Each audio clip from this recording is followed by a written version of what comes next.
the invasion of Venezuela last night and Donald Trump's statements that we are now going to control Venezuela, our oil companies are taking over, and threatening Colombia, Cuba, and even Mexico.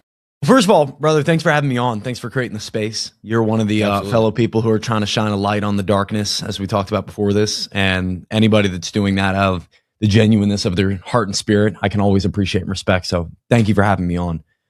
Absolutely. I will say two things can be true, right? For starters, this president who overstayed his welcome, who many Venezuelans didn't see as their president, I had indictments on him throughout the last couple terms, even back in the Trump's first term out of New York. And many Venezuelans from Miami to Madrid this morning are celebrating. And our actions overnight, as you had mentioned prior to, without congressional approval, went in, removed their leadership and his wife, bombed their Capitol building, to my understanding. And now we have control over Venezuela. Now, I think there's definitely some depth to this that is not being portrayed to us that can be aligned around the next person who's coming into control behind him and her connections to specific Zionist organizations in support of them. You're think that there's Maria Machado.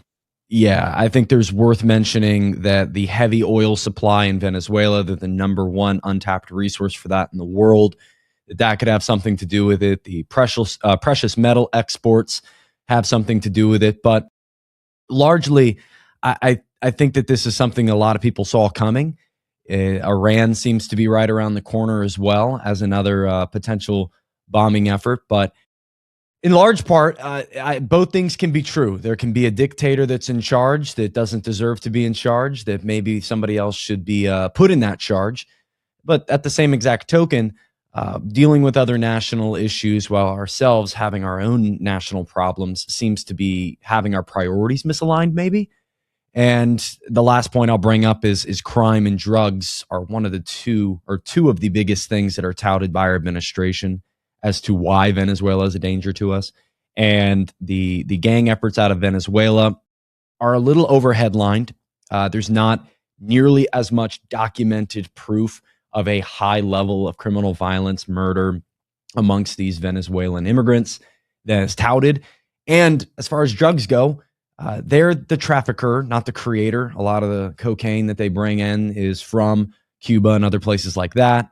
And the fentanyl issue largely comes out of Mexico from cartels. So cocaine being the largest issue, and cocaine also not being one of the large drivers of the drug epidemic we have, opioids, fentanyl, huge issues.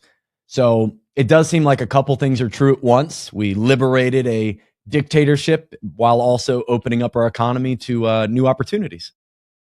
I mean, when you talk about the drug issue, like I did a little bit of research on it, and you would think that it would actually be the Europeans celebrating right now, because 90% of Venezuelan cocaine actually goes to Europe, not the United States. Only about 10% of their cocaine comes here. So the vast majority of drugs actually come from Colombia and Mexico. And so it kind of, it was funny watching Donald Trump's press conference today after the invasion, where he really didn't mention drugs at all. It was all about the oil. It was all about the minerals. It was all about the United States controlling it, selling the oil, and the United States benefiting from that.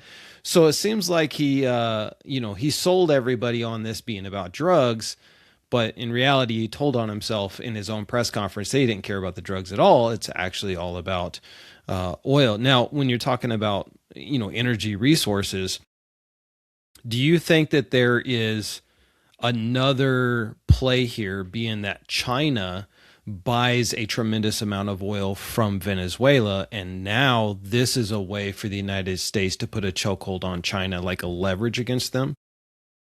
I don't know the exact import exports that go from Venezuela to China. I know they're also a large supporter of Iranian oil imports as well. I think a couple things could be true there. There's a few enemies, quote unquote, aligned with that export of oil.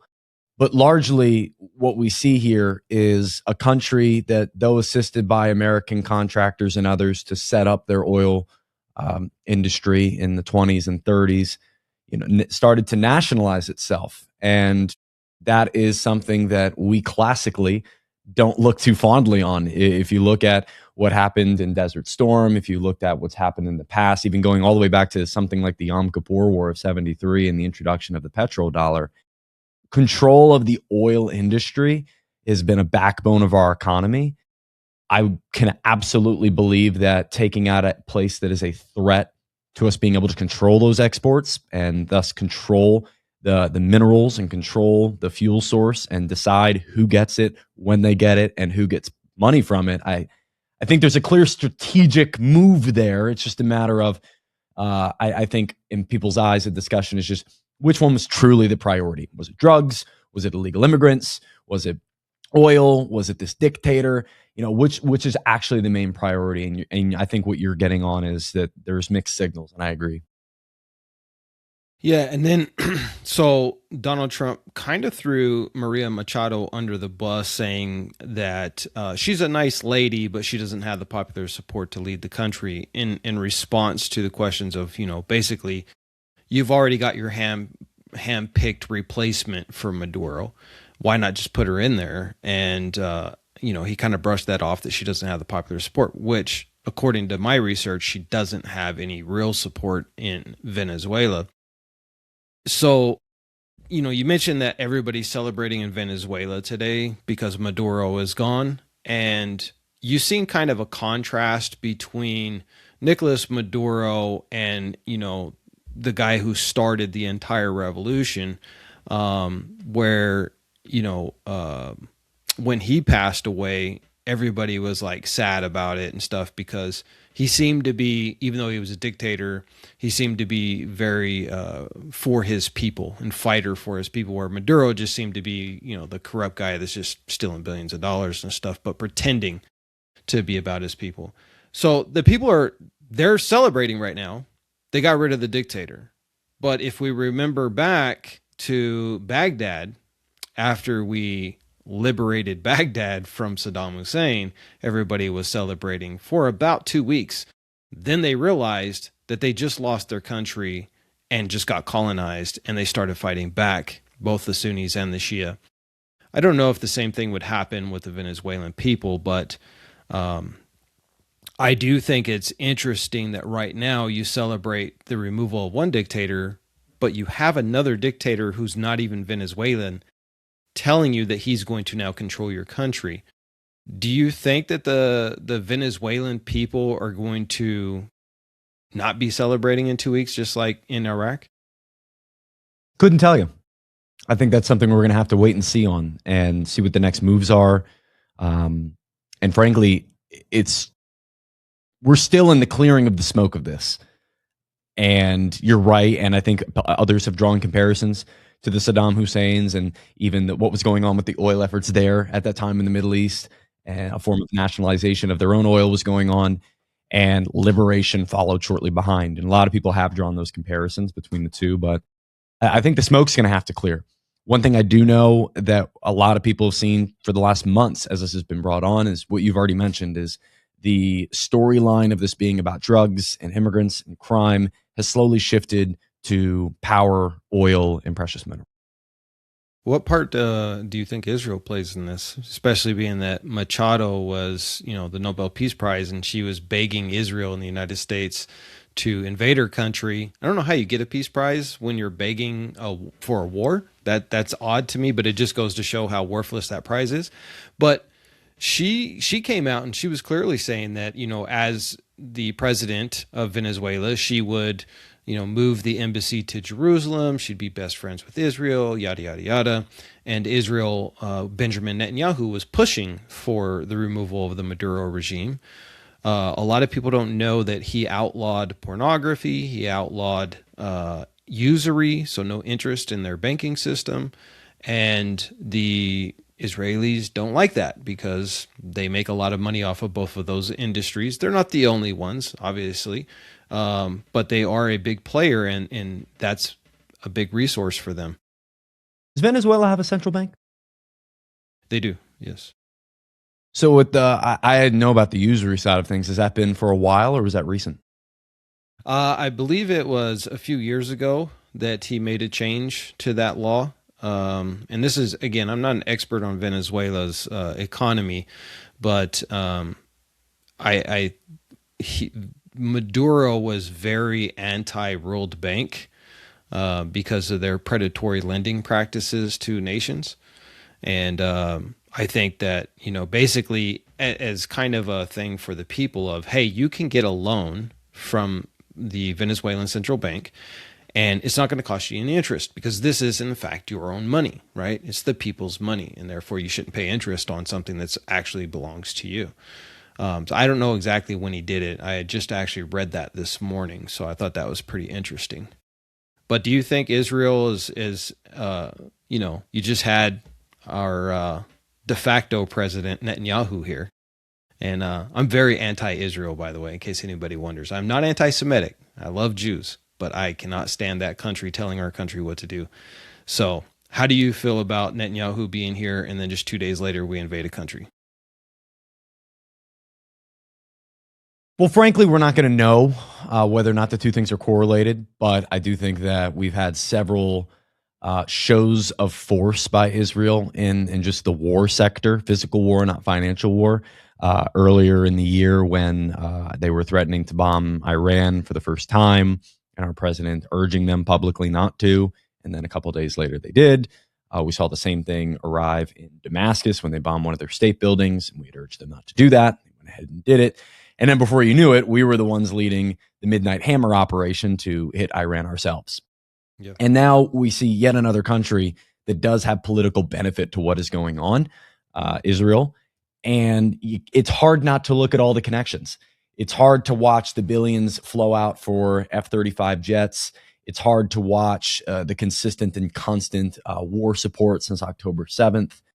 And I think many more people are waking up to the strangeness around the Israeli lobbyists and the control that they seemingly have not only over politicians, but just in the actions that we take. And that's the connection that you're drawing there of him being here, giving Trump the Israel Peace Award, something that they just made up, like the Employee of the Month, it seems, because first time non-Israeli getting it. But here's the thing. I think that it's become more and more clear and evident to many people that America is not running America. And to immediately think that this was a decision that was purely made within the confines of the geographic locations of DC and America, I don't think are true. I think that there's a lot of strings that get pulled from whether you want to call them shadow governments, three-letter agencies, cabals, whatever you want to define it as. But it's clear and obvious that over the last decade, especially since COVID, there's been clear and obvious signs that we're making financial moves in our economy that do not seem to be benefiting the working class long term or the stability of our country long term, in lieu of borrowing, sending money to, and overall supporting other countries' efforts when we have our own problems inbound. Speaking about economy, I mean, you're a real estate agent, so you're very closely tied to the housing market, affordability, all of that stuff. You have on your link tree, you have a very interesting thing called the Trump Tracker. Explain that to me. Yeah, so the Trump Tracker was made in September of 2024. And I'll preface this with, and I know you have a sports podcast. I was never into politics, ever. Growing up, never watched a news program, couldn't have told you what was going on, couldn't tell you how many senators there were, couldn't tell you anything. Big sports head. I could tell you the backup offensive lineman of most any NFL team or some weird stat from the 80s about basketball. That was my life until I got introduced into the business world through real estate. And it wasn't until about 6, 7, 8 years in that I ever started even looking at legislation and policy and the history of our dollar and our economy and our banking system and how strings move and ripple effects that happen from specific actions that bleed into years and years worth of what we're now seeing of inflation, weakening of the dollar, and the strapping of the middle class. The Trump Tracker was created as an unbiased, non-political source of raw data to track promises he had made over that summer to fix housing. I want to fix housing. I want housing affordable. I want the lifestyle of being an American affordable. I have a 7-year-old daughter. I want to make sure in 11 years she's going to be able to economically survive in our country. So I decided to simply take public data sources from multitudes of different places across the internet, attach them through APIs into a Google Sheet, and slowly build out a tracker that tracks everything from the possibility of affordable housing to the possibility of a housing crash to the cost of normal everyday household bills in a home. And we've created indexes to be able to track prior years through Biden and the first Trump, and we're working now on Obama and Bush. And eventually we're going to get all the way back to pre-Reagan to see, where did affordability break? What's actually going on? How can we get away from the headlines and the partisan opinions of our economy and get straight to the facts? What's going on? Is it affordable? Is it not? Who's right? Who's lying? I think there's a couple of key factors that play into that. One is building material costs have really skyrocketed over the past 20 years. Mhm. That definitely is going to affect the cost of the house once it's done. As a former contractor myself, I would go and bid out projects, and I would just be amazed when customers' jaws would drop, and I'd be like, listen, if I'll give you a itemized list of the material cost of what this project is going to cost. Here it is. You can see it for yourself. I don't add anything onto the material. I only charge for the labor part of it. And so you can see how expensive this stuff is, not to mention our insurance, not to mention our fuel costs, our vehicle maintenance costs, tools, all of these things. It's really expensive to build in the United States today, mostly due to labor and materials being really expensive. So I remember back, 25, 30 years ago, you could reasonably buy a brand new 2,500 square foot home for $115,000 all day across the United States. And in some places you can get, 225 to 250,000 in like, the South. But on the West Coast, it was available. Not California. It's never been affordable there. But it was available. And now, even the state that I live in, the median home price is like $500,000 in just 30 years. That's insane. So there's that part, but then there's the scarcity part. We don't have enough homes to meet the demand. And part of that is homes being taken off of the market by companies like Blackstone, companies, individual investors that only own a few, but they're turning them into Airbnbs. I know you've made a lot of videos on that and talked about that and did a lot of research on it. Kind of explain, how is that part, the investor part of it, really affecting home prices and availability today?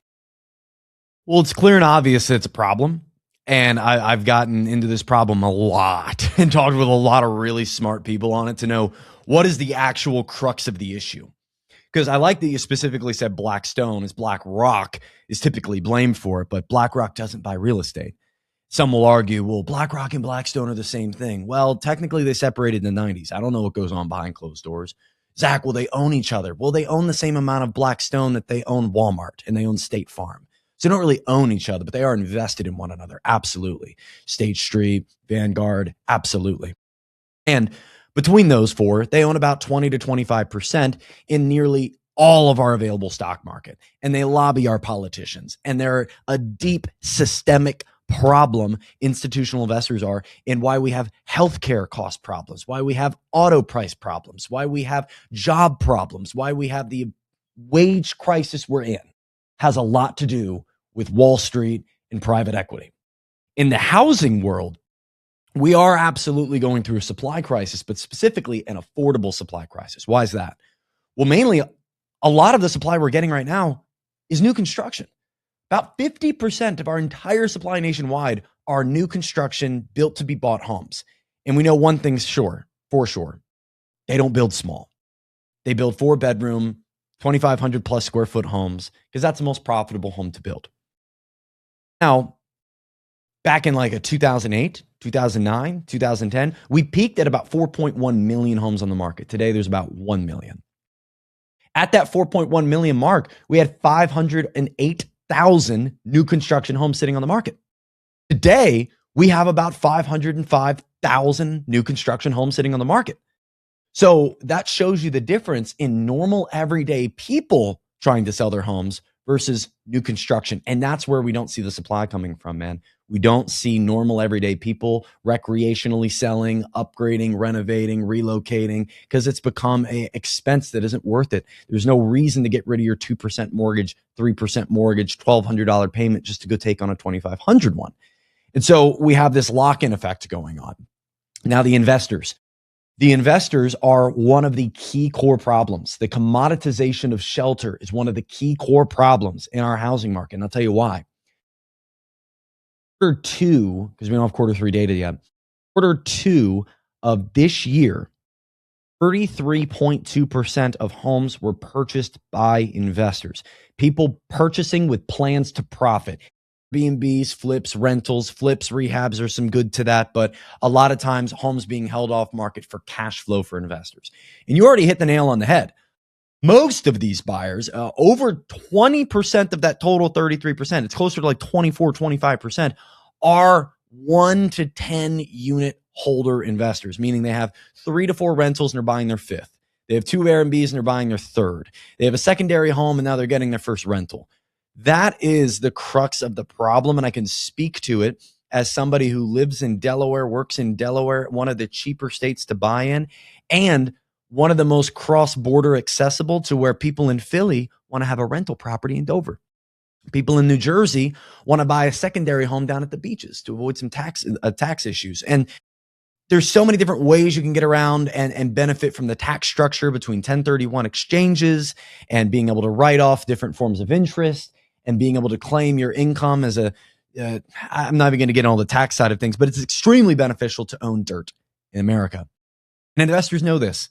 And the fact of the matter is we have a K-shaped economy where there's this top select amount of people that are really thriving. Their assets are growing. Their IRA has gone up.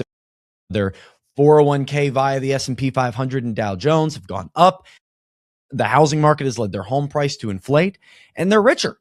They're richer simply for having been involved in the game, and people arriving to the game board today are seeing a much higher entry fee, a much higher ladder to get started in that game than prior generations saw.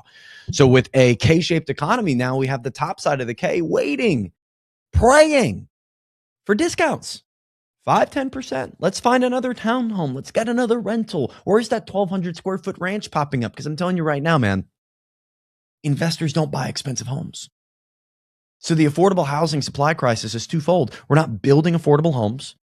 And when they make their way to market, investors are some of the first people to step up with a ready to go offer to buy it. Yeah. So what do you think? I mean, the problem is very clear. What's the solution? Is it legislation or ban corporate investing? I think the game is done. We can absolutely supply our rental market in every other type of home that isn't single family. Townhomes, condos, apartments, we can supply with duplexes and quadplexes, multifamily opportunities, the ability to have a rental market. We have to have a rental market, okay?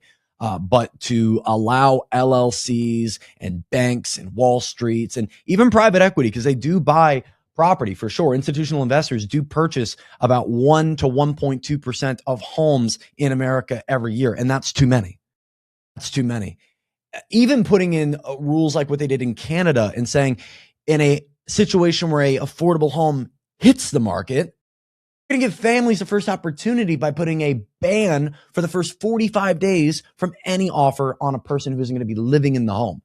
Then it comes to how do you enforce that, of course. But I think there's ways to work for the first-time home buyer, provide ammunition to the first-time homebuyer, someone who does not have any form of asset in this game of inflation that is the American economy, and substantially lower the buying power, lower the ability for people to buy properties ad nauseum, build-to-rent neighborhoods being constructed by Tricon Residential, a Blackstone company in Texas and California, and spreading.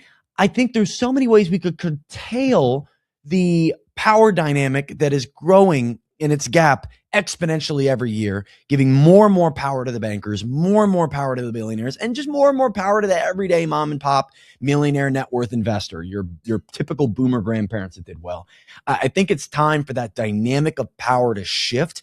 I do think it has to be legislative. If you were to ask me, are there natural solutions to this current housing market?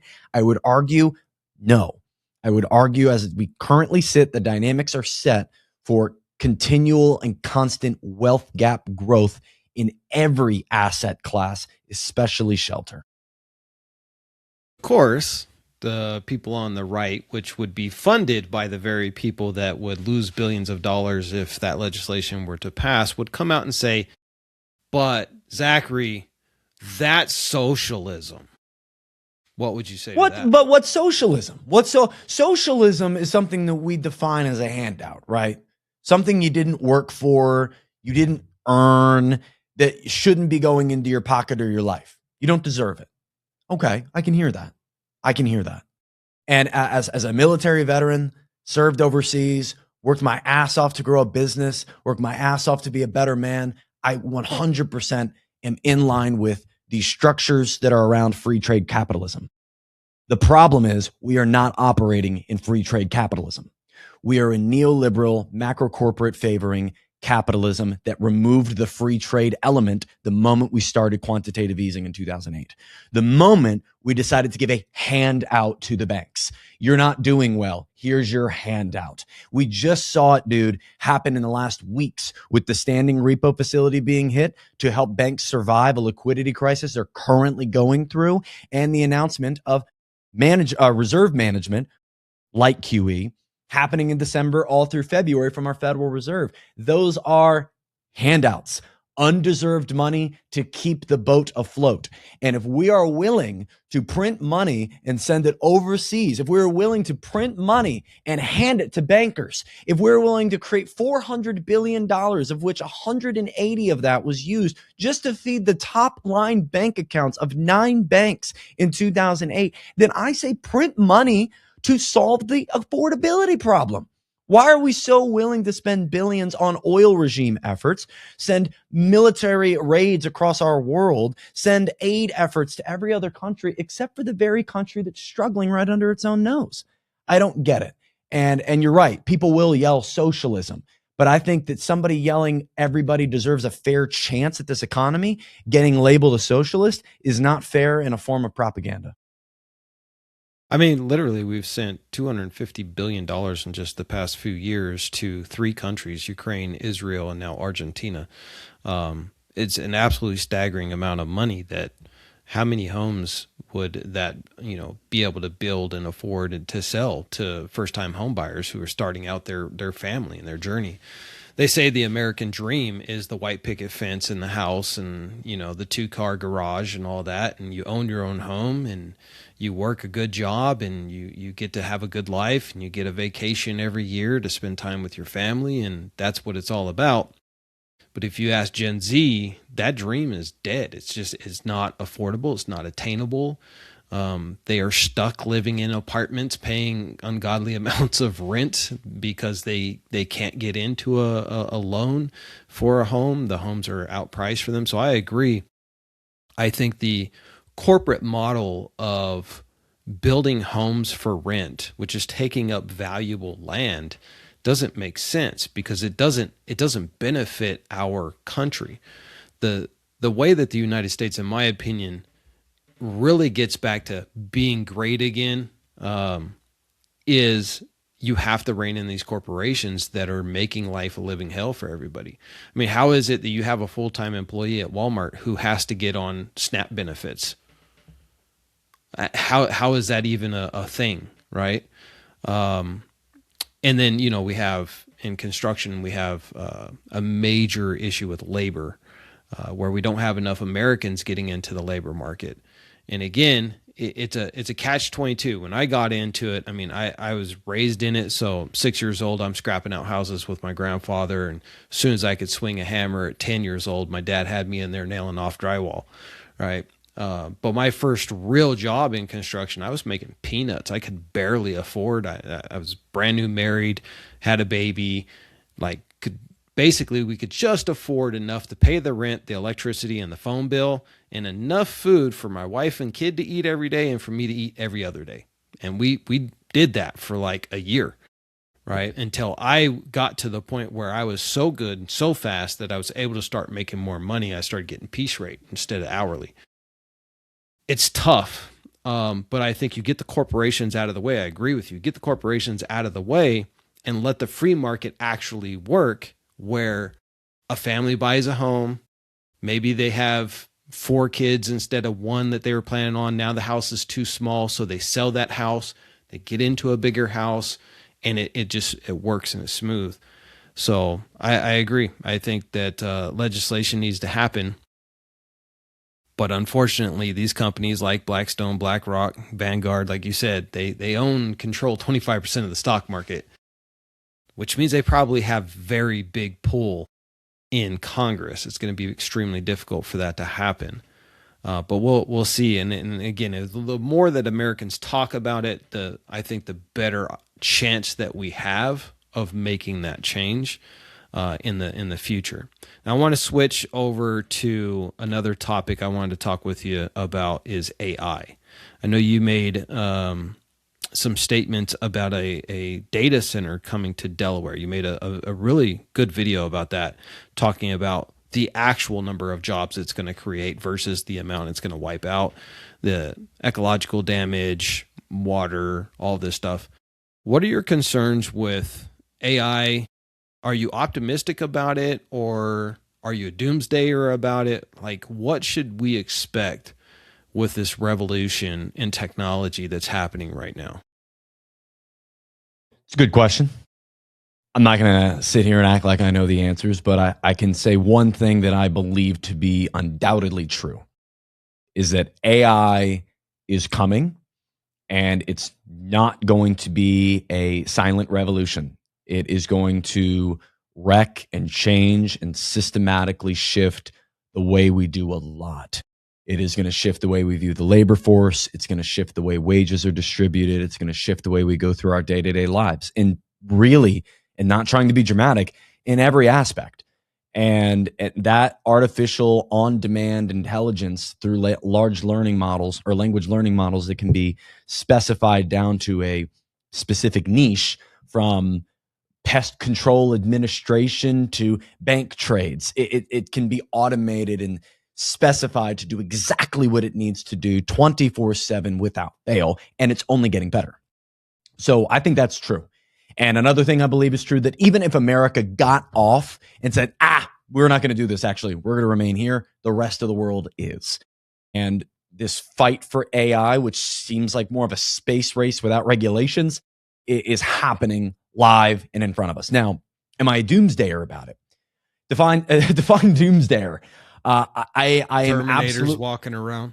I'm preparing a shelter for myself, mentally, physically, and financially, for this world. And I try to do that for anybody who listens to and watches our show on YouTube or Spotify, to prepare you, your brain, your heart, your spirit, your body, your relationships, and your wallet, because everything is going to change. We are going to be moving to a blockchain-backed currency of some kind in the next 3 to 5 years. We are going to see robotics and AI and data centers become a normal part of our lives within the decade or so.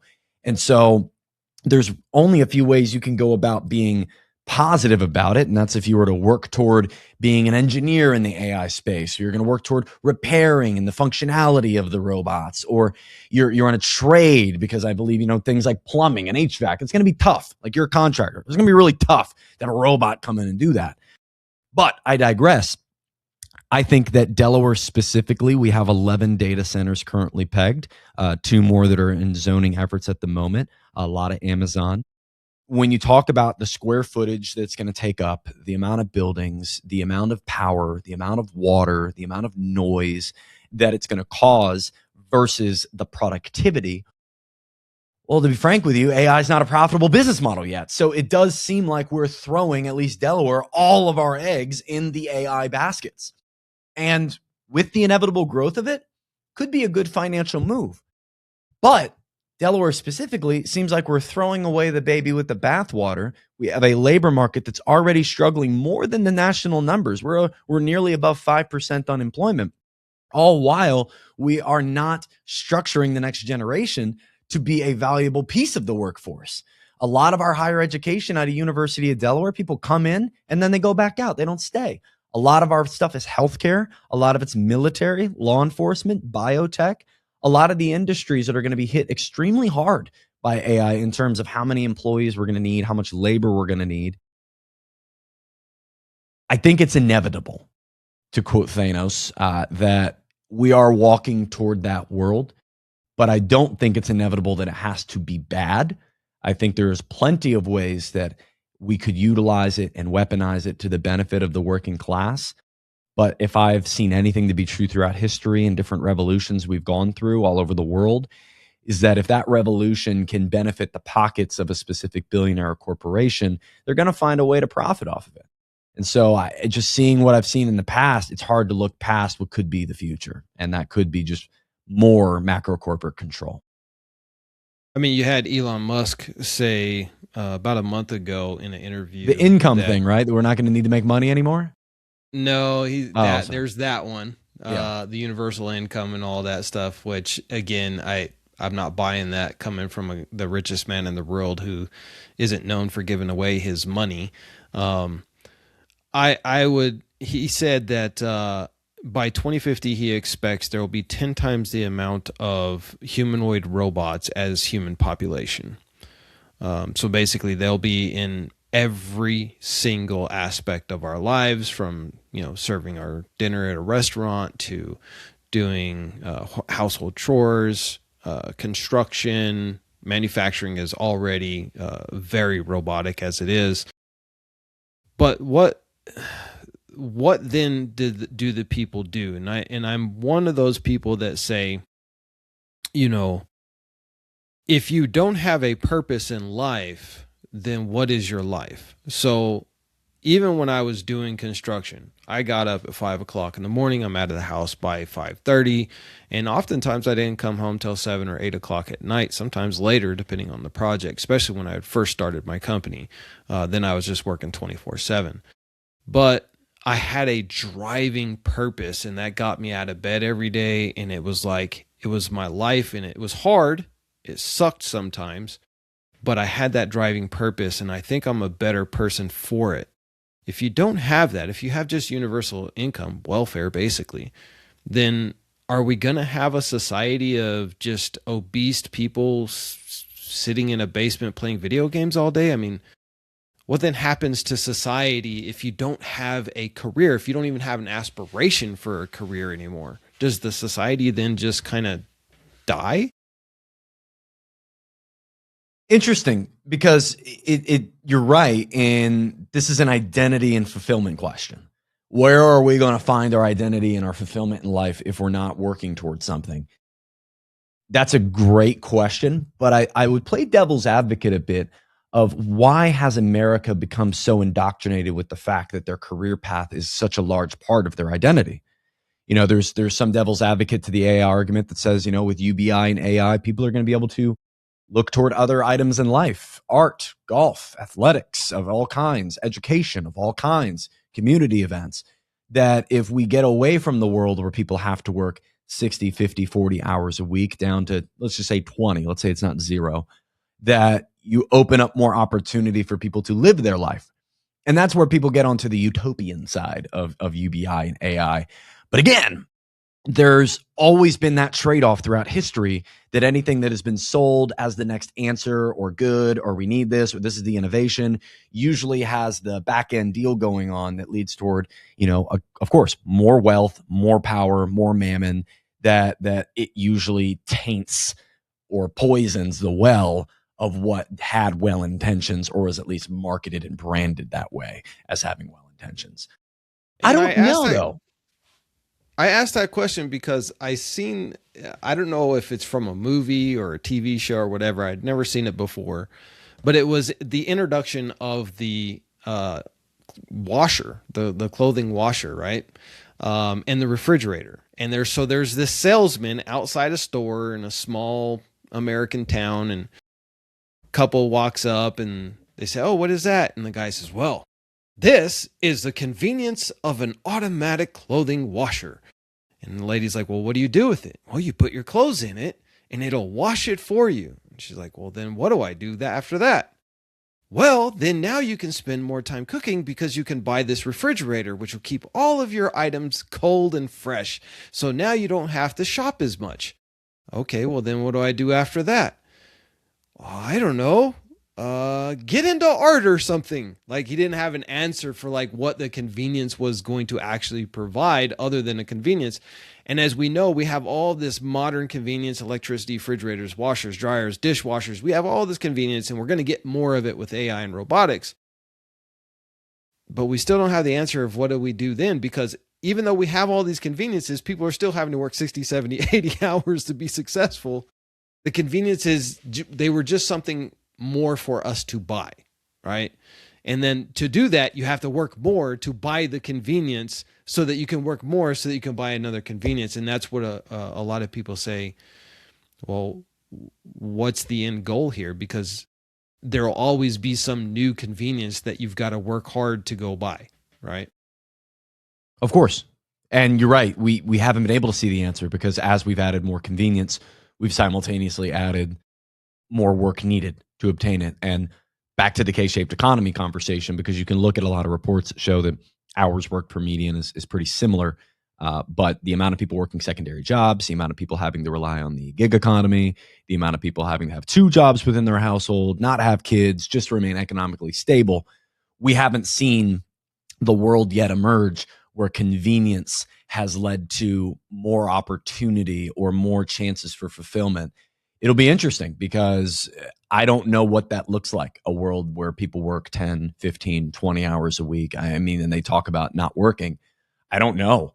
Frankly, that's a whole new ecosystem. That's a whole new economic structure. I'm not sure, but I think a lot of spiritual individuals like myself would look toward, that's a perfect scenario for worldwide control. That's a perfect scenario when you talk about digital ID and payment systems being on the cloud and blockchain currencies and all that with AI infused algorithms that are monitoring what you're posting versus what you're spending versus what you're saying in your living room. There's a lot of control opportunity there.